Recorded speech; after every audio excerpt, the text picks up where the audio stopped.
Nouveau rebondissement politique en Côte d'Ivoire. Jean-Louis Billon sort du silence et commente la candidature de Tidjane Thiam. Analyse, contexte et réaction. On te dit tout dans cette vidéo. Si tu veux rester informé des actualités africaines sans filtre, like et abonne-toi à la chaîne Le Débat Africain maintenant. Monsieur le ministre, devant toute la nation, avez-vous un problème personnel avec M. Tidjane Thiam? Non, aucun. Je pose la question pourquoi? Parce qu'au cours d'une interview, vous l'avez durement attaqué. Vous avez dit qu'il était entouré de repéros. Je pense que beaucoup vous ont reproché cela. Le président Thiam, lors d'une interview récente à Paris, vous a durement attaqué. Êtes-vous sûr que vous n'avez pas un problème personnel? C'est ma première question. La deuxième question, devant toute la nation, avez-vous reçu un coup de pouce du RHDP pour vos parrainages? Oui ou non? Et troisième question, comment jaugez-vous vos forces devant le mastodonte qu'est le président Alassane Ouattara pour cette campagne électorale? Alors, je vais vous dire, avec le président Thiam, je n'ai pas de problème personnel. Aucun. Sauf qu'il a passé un quart de siècle à l'extérieur et je lui ai dit, en rentrant ici, tu rentres trop tard. On ne commence pas une carrière politique à l'âge de 62 ans. Vous le lui avez dit en face à face? On s'est rencontrés, lui et moi, et je lui ai dit, tu as fait les choses pas comme il fallait. J'aurais préféré que tu rentres et qu'on puisse avoir un autre président de parti, avoir notre primaire et que le meilleur d'entre nous l'emporte et on se serait tous mis derrière celui qui aurait été choisi. Il m'a répondu, oui, je sais, mais j'avais besoin de ça pour combler mon déficit de notoriété. Voilà. Donc, il a fait comme ça, bien qu'il n'en remplissait pas les conditions, ce que j'ai reproché, moi, au parti, attention. Donc, dès le départ, il y avait des fautes. Et on arrive à un stade, j'ai dit effectivement, c'était une émission sans réserve avec M. Ali Diarra-Souba, où j'ai dit, Ali Diarra-Souba me posait la question, oui, mais même s'il ne connaît pas, il a des conseillers autour de lui, je dis, on ne gère pas un pays par procuration. Et ce n'est pas en écoutant quelques repéros, pourquoi j'ai employé le terme? C'est un terme qui a fait des vagues, hein? Toutes les erreurs commises, et lui-même a fini par l'admettre en disant, je leur ai demandé de ne pas faire ci, ça a été fait quand même. Voilà. Donc il m'a donné raison. Je n'ai pas été dur. Je n'étais que réaliste. En regardant la vérité en face, et je l'ai dit sur un plateau. On se dit que quand on est dans un même parti avec son camarade de parti, fut-il le président, il y a des choses quand même... Mais à la limite, je vais vous dire, je l'ai même plus aidé qu'autre chose. Parce que ça pouvait l'amener à se corriger. Bon, ça n'a pas été fait. Maintenant, pour les parrainages... Oui. Attends, c'était quoi la deuxième question? Est-ce que le RHDP ne vous a pas donné un coup de pouce pour Non, mais les parce parrainages? qu'il y avait trois questions. Oui, la troisième question, c'est comment jugez-vous vos forces? Ok, donc la deuxième pour les parrainages, non, attendez, ne me minimisez pas quand même. Les parrainages, j'avais dit que j'allais les obtenir, je les ai obtenus. Obtenus plus qu'il ne fallait. Il faut savoir que, contrairement à beaucoup d'acteurs politiques, je suis présent dans un certain nombre de régions avec les entreprises. En étant présent dans ces régions-là, c'est une zone d'influence pour moi que je pratique régulièrement et j'ai eu des parrainages assez facilement dans ces zones. Donc ça a réduit le travail pour moi pour aller conquérir d'autres zones, tout simplement. Il faut respecter ceux qui ont vécu. Très bien. Maintenant, par rapport à la troisième question, vos forces? À mes forces, je ne me lancerai pas dans une telle bataille si je m'en sentais pas capable. Donc mes forces, aujourd'hui, elles sont intactes, elles sont, je dirais, différentes des autres forces en présence, et c'est ce qui fait aussi ma force et mon charme en politique. Monsieur le ministre, devant toute la nation, avez-vous un problème personnel avec M. Tidjane Thiam? Non, aucun. Je pose la question pourquoi? Parce qu'au cours d'une interview, vous l'avez durement attaqué. Vous avez dit qu'il était entouré de repéros. Je pense que beaucoup vous ont reproché cela. Le président Thiam, lors d'une interview récente à Paris, vous a durement attaqué. Êtes-vous sûr que vous n'avez pas un problème personnel? C'est ma première question. La deuxième question, devant toute la nation, avez-vous reçu un coup de pouce du RHDP pour vos parrainages? Oui ou non? Et troisième question, comment jaugez-vous vos forces devant le mastodonte qu'est le président Alassane Ouattara pour cette campagne électorale? Alors, je vais vous dire, avec le président Thiam, je n'ai pas de problème personnel. Aucun. Sauf qu'il a passé un quart de siècle à l'extérieur et je lui ai dit... Penses-tu que Tidjane Thiam représente un vrai renouveau pour la Côte d'Ivoire? Alors moi, naturellement, on a atteint les 1% et on est allé plus loin. En cas de doublon, on peut présenter... Vous vous donnez une marge? On s'est donné une marge. Donc, ça devrait bien se passer. Mélina?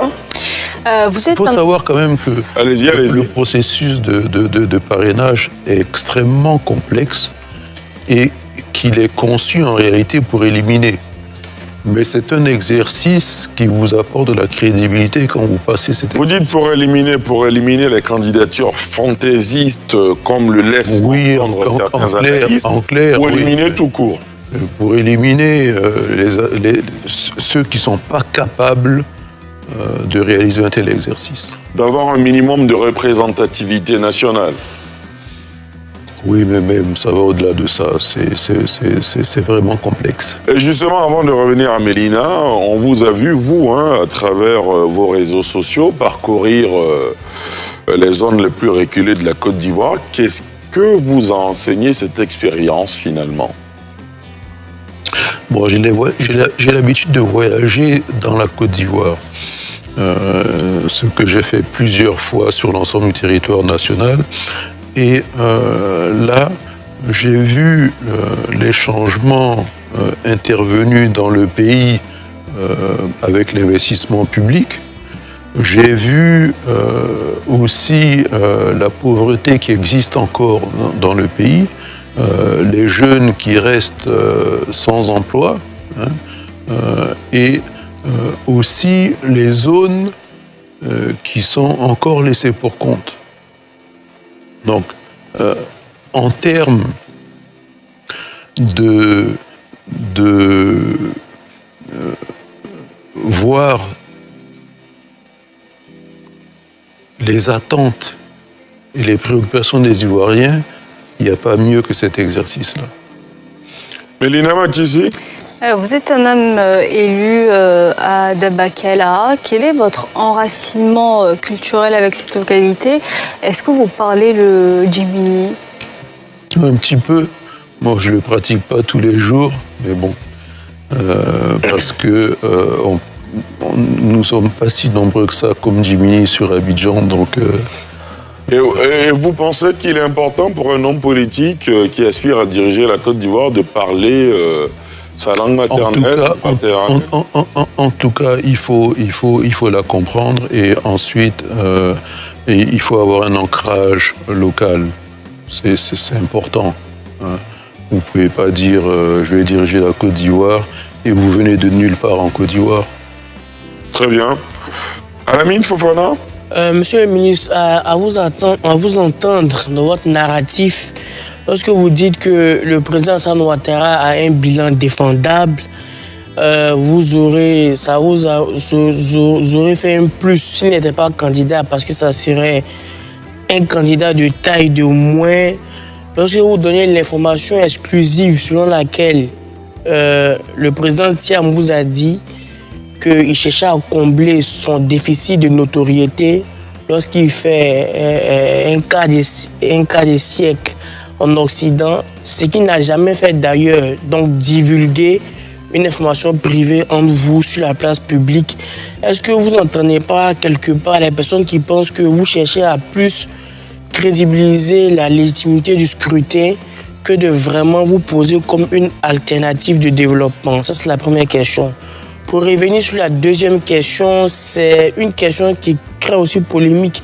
Lorsque souvent on demande aux hommes politiques leur programme avant l'élection présidentielle, ils parlent souvent de temps. Le projet de gouvernance, c'est quelque chose qu'on ne peut pas voler parce que c'est quelque chose qui est intrinsèquement lié à votre vision et votre lecture de l'aspiration générale des populations. Le projet de gouvernance, c'est une vision à long terme. Donc, est-ce qu'aujourd'hui, vous avez un calendrier a priori de communication où vous donnez des pistes de programmes de gouvernance, de politique publique que vous allez mener? Parce que clairement, la période des campagnes n'est pas suffisante pour pouvoir présenter de manière holistique ce que vous voulez faire de la Côte d'Ivoire. C'est cela, c'est-à-dire que nous, on s'attendait à ce que vous nous dites ce soir, écoutez, pour les jeunes, voilà ce que je vais faire. Pour les femmes, voilà ce que je vais faire. Pour la santé, pour l'économie. D'abord, je ne vais pas le faire parce que le débat politique n'a pas complètement commencé. Mais nous, on l'ouvre là. Oui, bien sûr. Vous sachant l'ouvrez. que la période aussi de campagne formelle je vois bien que vous êtes curieux, mais par rapport à ce que vous dites, ça fait 20 ans que moi j'écris un programme pour la Côte d'Ivoire que je mets à jour régulièrement. Donc, La Côte d'Ivoire, je la vis. Donc rassurez-vous de ce côté-là. Sur l'ensemble, vous allez voir mes propositions, les lire. Elles seront synthétisées également. Donc il y a suffisamment de temps pour ça. Il y a suffisamment de temps pour ça. Et toi, que penses-tu des propos de Jean-Louis Billon? Soutiens-tu la candidature de Tidjane Thiam ou crois-tu qu'elle divise le camp politique ivoirien? Dis-le en commentaire, ton avis compte. Partage la vidéo autour de toi pour alimenter le débat citoyen et faire entendre la voix du peuple africain.